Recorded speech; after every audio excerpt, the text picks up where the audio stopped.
ఒకవైపున బార్డర్లో చాలా ఉద్రిక్తమైన పరిస్థితులు ఉన్నాయి.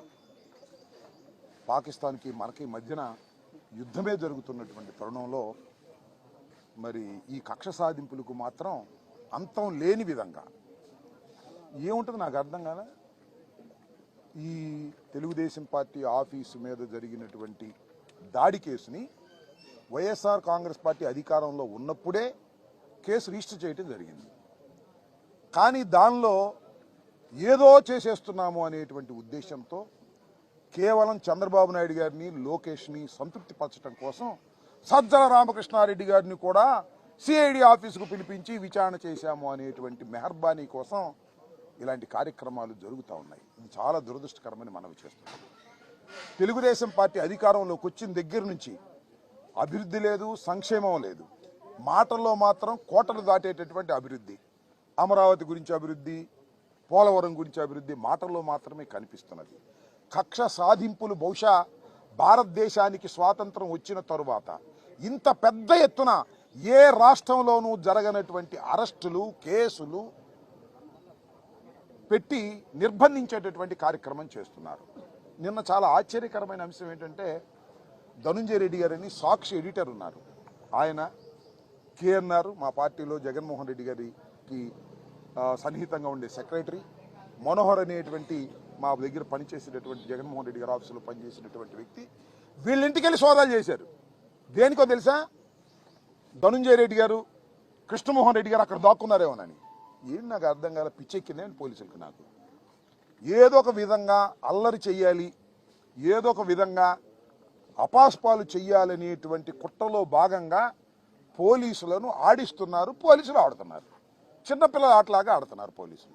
మాట్లాడితే ఎంక్వైరీకి పిలవటం, కేసులు ఎవరన్నా అరెస్ట్ చేయగానే అరెస్టుకు బెయిల్ రాకుండా ఉండేందుకు పోలీస్ కస్టడీకి పిటిషన్ పెట్టడం, ఆ పోలీస్ కస్టడీ కోసం 2 రోజులు 3 రోజులు తీసుకోవటం, ఏమీ లేకుండా పిచ్చి ప్రశ్నలు అడగటం, పంపించడం, ఇదంతా ప్లేయింగ్.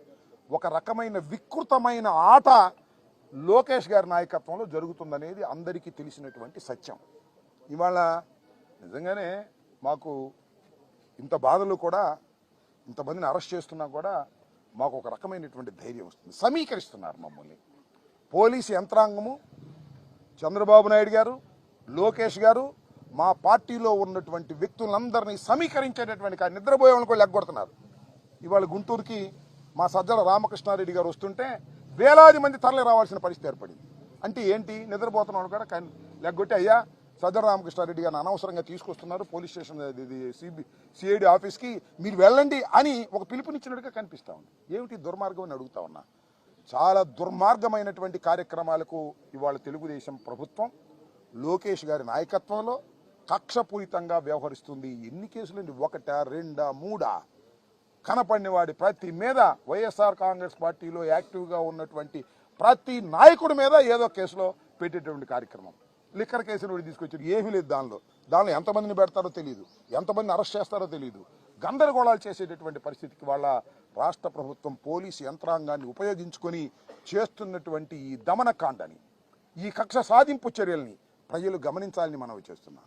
ప్రభుత్వాలు శాశ్వతం కాదు, ప్రభుత్వాలు శాశ్వతం కాదు. ఇవాళ ఉంటుంది ఈ ప్రభుత్వం, మళ్ళీ 5 సంవత్సరాలు ఇంకో ప్రభుత్వం వస్తుంది. మనం చూస్తున్నాం కదా. ఈ ప్రభుత్వమే చిరస్థాయిగా ఉంటుందా?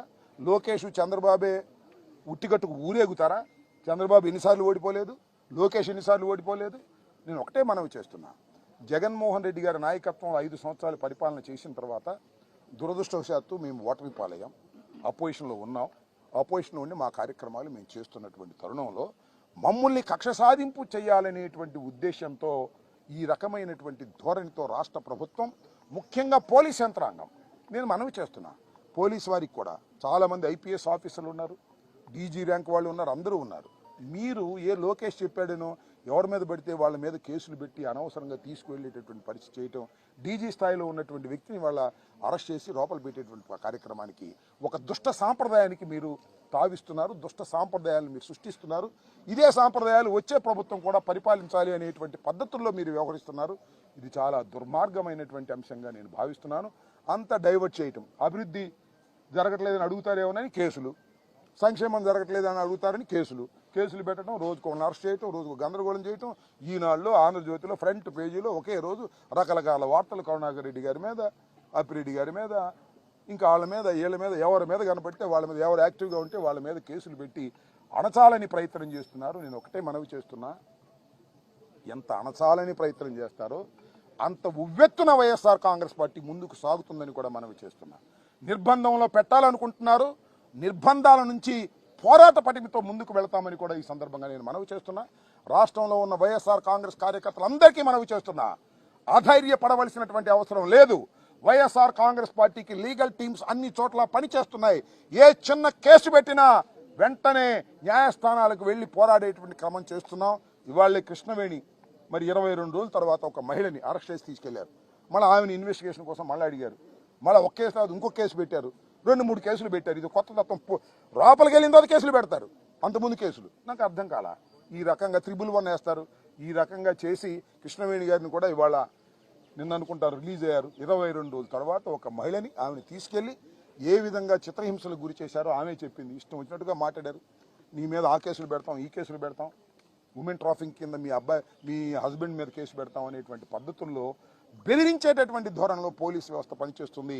పోలీసు వారికి నేను మనవి చేస్తున్నా, మీరు చట్ట ప్రకారం వ్యవహరించండి తప్ప ఏ లోకేష్ చెప్పాడనో, ఏ చంద్రబాబు చెప్పాడనో మీరు వ్యవహరిస్తే మీరే ఇబ్బంది పడతారు. అది గుర్తుపెట్టుకోండి. రాబోయే కాలంలో ప్రభుత్వాలు శాశ్వతం కాదు. ఈ ప్రభుత్వం ఉంటుందని మాత్రం అనుకోకండి. మళ్ళా మంచి రోజులు వస్తాయి వైఎస్ఆర్ కాంగ్రెస్ పార్టీకి. అప్పుడు మేము కూడా ఇదే పద్ధతిలో వ్యవహరించాలనే ధోరణితో మీరు వ్యవహరిస్తున్నారు. చట్ట ప్రకారం వ్యవహరించండి, చట్ట ప్రకారం ముందుకు వెళ్లాల్సిందిగా నేను ఈ సందర్భంగా కోరుతున్నాను. ఇవాళ సజ్జల రామకృష్ణారెడ్డి గారిని రెండవసారి పిలవటం అనేది ఒక స్ట్రాటజీ. అంటే సజ్జల రామకృష్ణారెడ్డి గారిని కూడా మేము పిలిచామని ఊరికి నేను చెప్పుకునేది పిలుస్తున్నారు. పిలిస్తే ఏమైందయ్యా, వస్తాం, విచారణ చేస్తాం, మా న్యాయవాదులు టీం అంతా వచ్చారు, ఇంకా ధైర్యంతో ముందుకు వెళ్తాం, ధైర్యంగా పోరాడతామని కూడా ఈ సందర్భంగా నేను చెప్పదలుచుకున్నాను.